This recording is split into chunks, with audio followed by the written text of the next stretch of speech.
Good morning everyone. सो आप स्वागत है आपका यूट्यूब चैनल पर। आज हम डिस्कस करते हैं दो एडिटोरियल। तो ये दोनों ही अच्छे आर्टिकल भी हैं और क्वेश्चंस आने की संभावना भी ज़्यादा ही है, और जो अंडरस्टैंडिंग इन आर्टिकल को देख करके आपको आएगी वो भी बहुत अच्छी होगी। तो सबसे पहला आर्टिकल जो है, भारतीय ऐप्स के लिए दिल्ली अभी दूर है। यानी कि इस आर्टिकल में लेखक जो बेसिकली कहना चाहता है वो ये कह रहा है कि जो टिकटॉक ऐप बंद हुई है उसके बाद भारत के अंदर कौन कौन से ऐप बने हैं और ऐसे क्या कारण रहे जिससे ऐप ये नहीं बन पाए, और हमारे जो भारत के ऐप है, भारतीय ऐप है, वो वैश्विक स्तर पर अच्छा कार्य प्रदर्शन नहीं कर पा रहे हैं। और उन्होंने टिकटॉक के साथ ऐप्स में केवल टिकटॉक सोशल ऐप्स नहीं होते हैं, आपकी ई कॉमर्स के ऐप भी होते हैं। फॉर एग्जाम्पल फ्लिपकार्ट हो गए, पेटीएम हो गए, राइट। तो ये सब के बारे में भी उन्होंने बात की है। तो इसके बारे में हम डिटेल में डिस्कशन करते हैं। तो अब मैं आपको बता दूं लिखा क्या कह रहा है कि ना, जो टिकटॉक के गूगल प्ले स्टोर से हटते ही भारतीय ऐप में चिंगारी 1 करोड़ से ज्यादा बार डाउनलोड हो चुका है। तो चिंगारी एक ऐप है। तो और उसके साथ साथ देखा जाए रोप्सो, मित्रो जैसे भारतीय ऐप्स भी पसंद आने लगे हैं। अब उन्होंने क्या बोला है चीनी ऐप के विकल्प के बारे में। यह एप्लीकेशन यह एप्लीकेशन अंग्रेजी, हिंदी, बंगाल, गुजराती, मराठी, कन्नड़, पंजाबी, मलयालम और आदि सभी लैंग्वेज में अवेलेबल है। और चिंगारी ऐप से कोई भी टिकटॉक की तरह शॉर्ट वीडियो बनाई जा सकती है। लेकिन सवाल यहाँ पे यह उठता है कि ऐसे ये ऐप्स अभी तक कहाँ छुपे हुए थे। इसकी बड़ी वजह है कंपनियों में डेटा में परिवर्तन है। जिसके पास जितना ज्यादा डेटा रहेगा उतना ज्यादा ये लोग अपना कारोबार करेंगे। और उसके बाद अब उन्होंने ये क्या बोला है यहाँ पर कि विकल्प के तरह गौर करने की बात तो यह है कि भारत की ऐप इकोनॉमी बहुत तेजी से बढ़ रही है, जबकि राजस्व और उपभोग के मामले में चीनी चीनी जो ऐप है वो सबसे बड़ा, दुनिया का सबसे बड़ा बाजार है बना हुआ है। फिर दूसरा उन्होंने अपना पॉइंट रखा है, भारतीय ऐप प्रदर्शन से नेतृत्व देश के दोनों टेलीकॉम दिग्गज एयरटेल और जियो करते हैं। जो भारत के जो ऐप हैं वो ज्यादातर एयरटेल और जियो करते हैं, जबकि नोवी डिजिटल और जियो सावन जैसे लाइव स्ट्रीमिंग तथा पेटीएम, फोन पे, फ्लिपकार्ट जैसे ई कॉमर्स साइट्स अपने आप को वैश्विक प्रदर्शन पर स्थापित कर चुके हैं। तो उन्होंने ये भी कारण बताया कि ऐसे क्या कारण रहे हैं जो ये अपने ऐप में वैश्विक स्तर पर ले जा चुके हैं। अब उन्होंने एक चीज ये भी बोली है, गूगल प्ले स्टोर में ऑन एन एवरेज 8 लाख से ज्यादा अराउंड 9 लाख ऐप हैं, जिसमें से 24,000 भारतीय ऐप पब्लिशर्स हैं। राइट, भारतीय ऐप पब्लिशर्स हैं।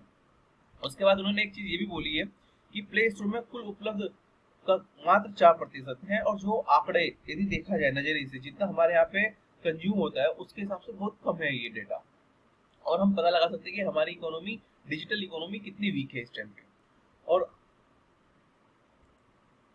प्ले स्टोर पर उपलब्ध कुल भारतीय ऐप पब्लिशर्स की औसतन रेटिंग 3.65 है, जो कि यदि देखेंगे हम लोग ओवरऑल एवरेज, ग्लोबल एवरेज से अच्छा है, औसतन अच्छी है रेटिंग है। राइट। उसके बाद हम बात करते हैं आंकड़ों में उलझन से निकले हुए कुछ जमीनी सच्चाई की बात करते हैं। तो हम यदि पता लगाएं कि ऐसे क्या कारण है जो भारतीय ऐप नहीं चल पा रहे थे, तो सच पूछे तो ऐप बनाना बहुत महंगा काम नहीं है, ये बहुत ही सस्ता काम है। लेकिन उनकी मार्केटिंग करना बहुत ही खर्चीला टास्क है। राइट। और हमारे यहाँ पे फंडिंग इकोसिस्टम भी इतना डेवलप नहीं है कि हम इन चीजों को अपने एंड पर अच्छे से कर सकें। और ज्यादातर फंड प्रदाता जो है हमारे यहाँ, तो जापान का सॉफ्ट बैंक है, ये चीनी कंपनी अलीबाबा है। तो आपने देखा होगा ज्यादातर फंडिंग यहीं से आती है। और Chinese apps Chinese apps Chinese apps को प्रसिद्धि के पीछे चाइनीज एप्स की प्रसिद्धि का कारण उन्होंने बताया है कि जितनी भी आपकी मोबाइल है, चाइनीज मोबाइल है, उनके अंदर प्री इंस्टॉल होते हैं, आप उनको इवन अनइंस्टॉल भी नहीं कर सकते। तो अब उनके पास रीच भी बहुत ज्यादा हो जाता है। अब भारत के बारे में बात यदि करें तो भारत चीन के बाद दुनिया का सबसे बड़ा मोबाइल बाजार है, और यहाँ पर कोई भी भारतीय कंपनी इस एरिया में नहीं है। अब बात करते हैं नेक्स्ट लेवल की। तो भारत और चीन की स्कूली शिक्षा में बहुत अंतर है। यदि हम देखते हैं अपने यहाँ पर, तो स्कूल का सारा फोकस भारत के अंदर हमारा word, MS words, Excel, PowerPoint आदि में रहता है, और हम अपनी प्राथमिक भाषाओं जो बेसिक शिक्षा है उस पर हम फोकस कर रहे हैं। बल्कि और यदि हम देखेंगे डिजिटल टेक इकोनॉमी जिनकी है, वो अपना यहाँ पे क्या करते हैं, बेसिक जो लैंग्वेज होती है जैसे पाइथन हो गई, रूबी ऑन रेल हो गए, लिप्स हो गए, टाइप स्क्रिप्ट हो गए, इनके ऊपर फोकस कर रहे हैं। तो इन चीजों से हमें देखना चाहिए और समझना चाहिए, और हमें ग्लोबल इकोनॉमी को हिसाब से अपनी अपनी एजुकेशन सिस्टम भी मोल्ड करनी चाहिए। तो इस तरह से ये आपका एक आर्टिकल कंप्लीट होता है। और आप इसको आर्टिकल को कैसे बना सकते हैं कि क्वेश्चन के तौर पर हम लेते हैं इसको, भारतीय एप्स हमारे इकोनॉमी में, आर्थिक व्यवस्था में अहम रोल प्ले कर रहे हैं।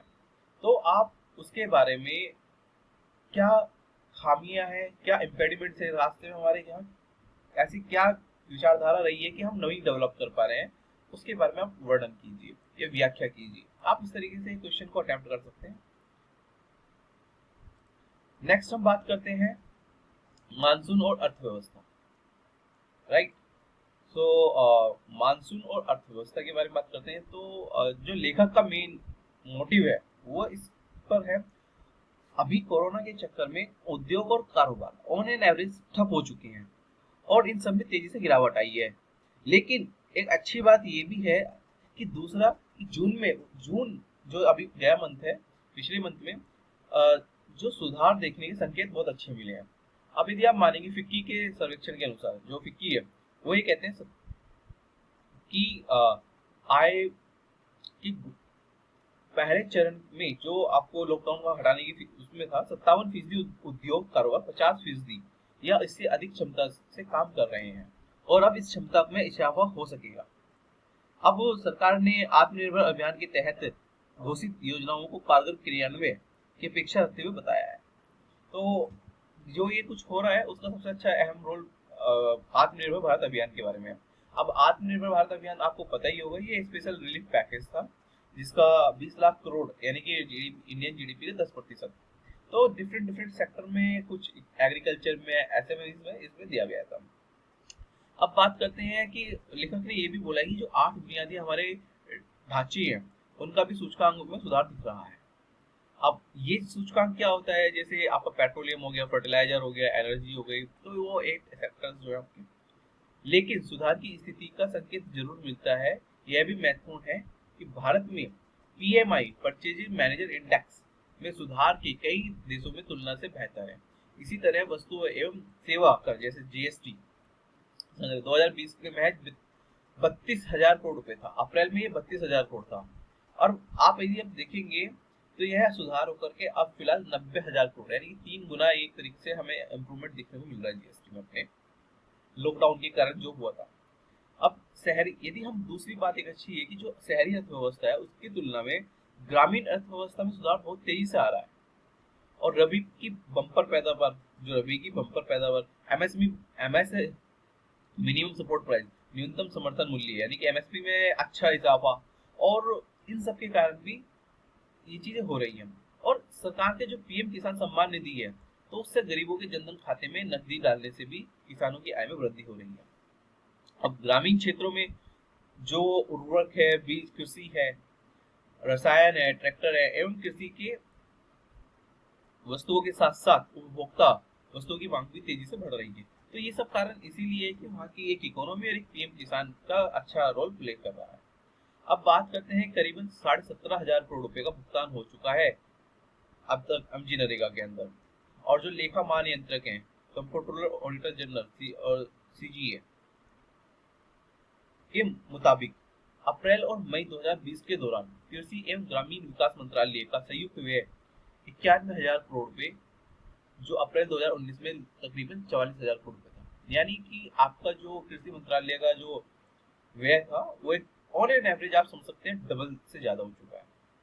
इसके अलावा हमारे पास आप ये देखिए कि जो मानसून है वो इस बार बहुत अच्छा है, और अच्छा कैसा है कि 96 to 100% हमारा मानसून रहने की उम्मीद है। तो अच्छा मानसून एक आर्थिक सामाजिक खुशहाली का प्रतीक माना जाता है, और कमजोर मानसून अर्थव्यवस्था में मुश्किल बढ़ा देता है। तो यह देश में आधे से ज्यादा, क्योंकि देश की जो आधे से ज्यादा खेती है और सिंचाई है बारिश पर ही निर्भर है, जिसमें चावल, मक्का, गन्ना, कपास और सोयाबीन जैसी फसलें बारिश में बेहद जरूरी होती हैं। और देश के लिए सकल घरेलू उत्पाद जीडीपी में कृषि का योगदान की करीब 17% है, लेकिन देश से के 8% से ज्यादा लोग खेती पर आश्रित हैं। ठीक है, अब बात हम करते हैं ग्रामीण ग्रामीण भारत के लिए दिए गए आर्थिक प्रोत्साहन यानी कि आर्थिक पैकेज के साथ साथ खरीफ फसलों का न्यूनतम मूल्य में किसानों के लिए लाभप्रद हो गए। और इसमें जो आप देखेंगे, हमने जो सरकार ने वृद्धि करी है मुख्य फसल धान में, अब 2.89 यानी 3% तक की वृद्धि की है। दलहन में यदि आप देखेंगे तो 2 से 5% की वृद्धि की है। और बाजरे में जो उन्होंने वृद्धि की है वो 7.5% तक की गई है। और जो नई एमएसपी बढ़ोतरी है, किसानों को फसल लागत से 50% से अधिक दाम देने की नीति का पालन किया गया है। और आपको पता होना चाहिए अधिक ये जो नीति है किसकी थी, एमएस स्वामीनाथन की द्वारा सजेस्ट की गई थी। अब बात है मानसून का लाभ लेने के लिए साथ साथ कई बातों पर विशेष ध्यान देने होंगे, जैसे कि अच्छी विपणन सुनिश्चित किया जाए। और इससे फायदा क्या होगा, इससे मांग में भी वृद्धि होगी और सेवा के क्षेत्र में भी वृद्धि होगी। और जो हमारा वेस्ट होता है, हमारा खाद्य पदार्थ व्यर्थ होता है, वो भी बच जाएगा। अब जो पीएम गरीब कल्याण रोजगार अभियान के माध्यम से जो लोग गांव में वापस लौट करके आए हैं, उन श्रमिकों के लिए रोजगार मुहैया कराने के लिए भी अतिरिक्त कोर्स आवंटन किया गया है। तो वो किसमें किया गया, पीएम गरीब कल्याण योजना रोजगार योजना अभियान, राइट।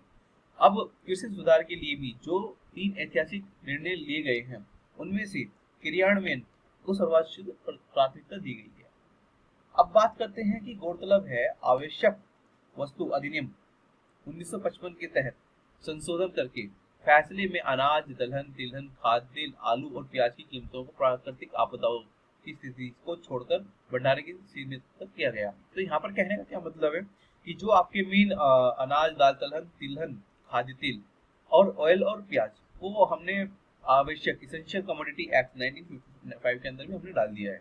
तो उससे क्या होगा कि इनकी जो प्राइस में एक मूल्य में वृद्धि और घटत होती थी वो भी कंट्रोल रहेगी।